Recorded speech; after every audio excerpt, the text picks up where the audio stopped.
Bismillahirrahmanirrahim. Assalamualaikum warahmatullahi wabarakatuh.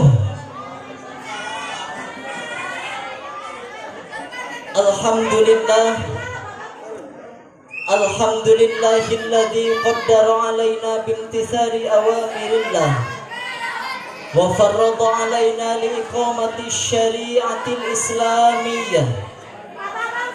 Ashhadu an la ilaha illallah wahdahu la syarika lah wa ashhadu anna sayyidana Muhammadan abduhu wa rasuluh alladzi la nabiyya wa la rasula ba'dah.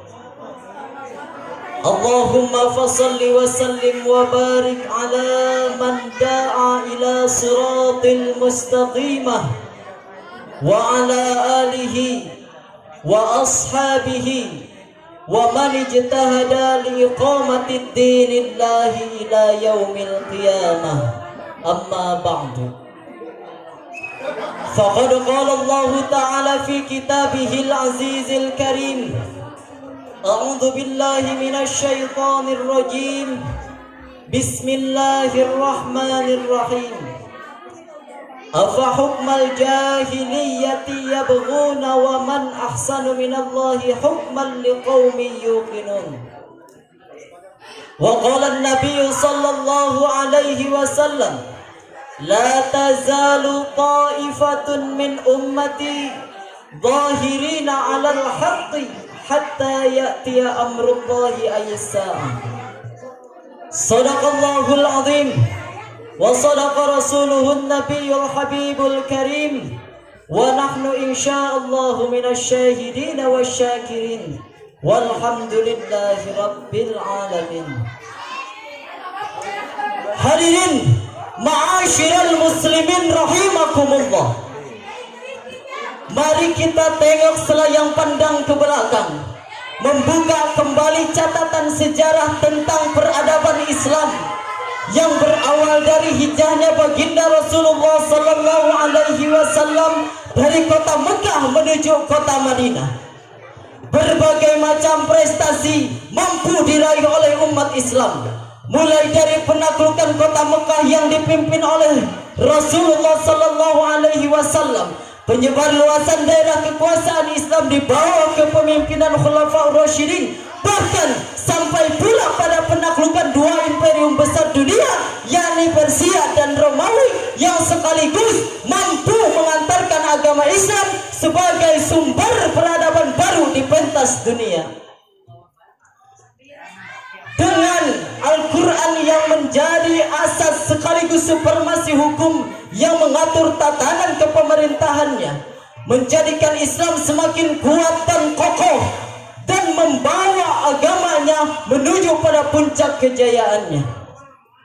Namun seiring berjalannya waktu yang diikuti oleh kuatnya arus modernisasi zaman, sehingga menjadikan pola pikir umat Islam semakin lama semakin agresif untuk melakukan sebuah perubahan. Alhasil, dengan munculnya para orientalis barat yang memberikan pengaruh-pengaruh kuat berupa ideologi sekularisme yang mampu mempengaruhi aktivis-aktivis pemerintahan Islam pada waktu itu, sehingga mampu menimbulkan bibit-bibit kehancuran berupa konflik-konflik internal di dalam sebuah kepemerintahan dan membawa agama Islam terjerumus pada jurang kehancuran. Dengan demikian, sekularisasi, bibit awal hancurnya kejayaan Islam, adalah tema yang insya Allah akan saya uraikan pada malam hari ini. Hadirin rahimakumullah, sudah menjadi sebagai konsekuensi yang pasti bahwa seorang muslim harus siap untuk diatur oleh aturan-aturan syariat Islam.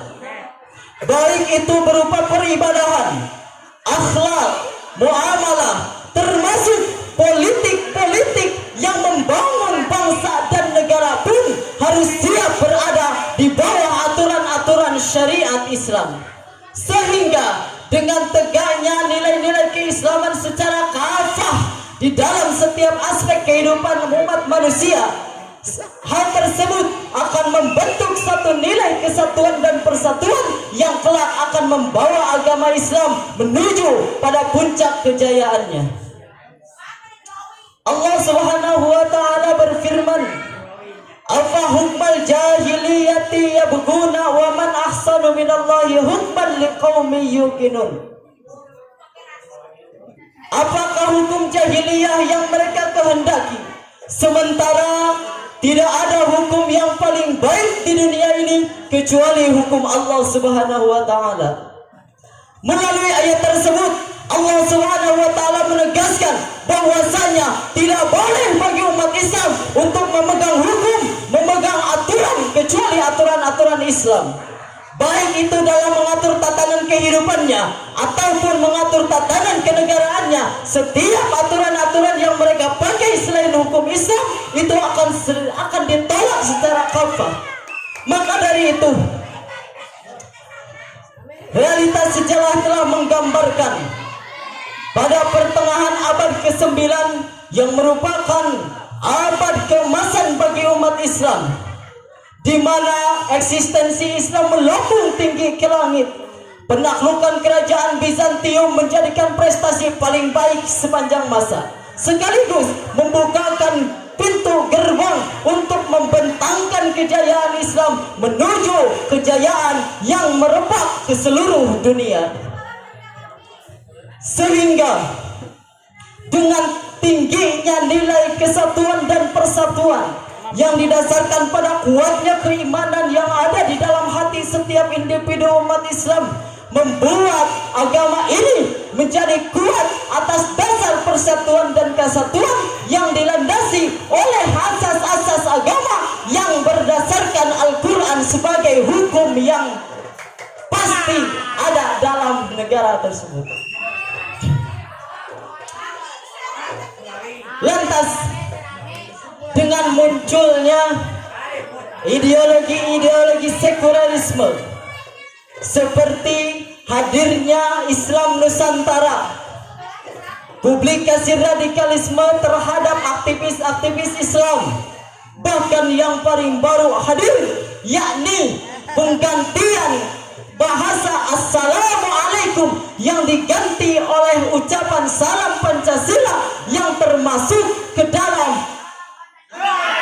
ideologi sekularisme yang mampu menghancurkan agama Islam. Hadirin rahimakumullah. Lantas, apakah kita akan tinggal diam saja melihat agama kita diporak-porandakan? Tentu tidak, saudara. Bukankah Rasulullah sallallahu alaihi wasallam telah bersabda, "La tazalu ta'ifatun min ummati dhahirina 'alal haqqi hatta ya'ti amrullahi as-sa'ah." Walaupun keadaan zaman sekarang ini sudah hancur, agama Islam semakin lama moralnya semakin dihancur-hancurkan. Tidak menutup kemungkinan ada satu golongan, satu taifah yang akan terus berjuang untuk tetap menegakkan agama Islam dan menegakkan kebenaran di permukaan bumi ini.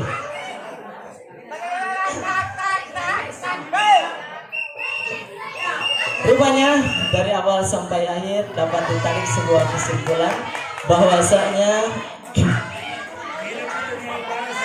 agama Islam akan tetap berdiri kokoh di atas dunia selama umat Islam siap untuk berkonsekuensi memegang teguh Al-Quran dan menjadikannya sebagai supremasi hukum dalam mengatur tatanan kepemerintahan di negara tersebut. Rupanya dari awal sampai akhir sekian yang dapat saya sampaikan. Mohon maaf atas segala kekurangan. Khutbah sofang wada makadar undur makilah walatang durman kola. Billahi taufiq wal hidayah. Wassalamualaikum warahmatullahi wabarakatuh.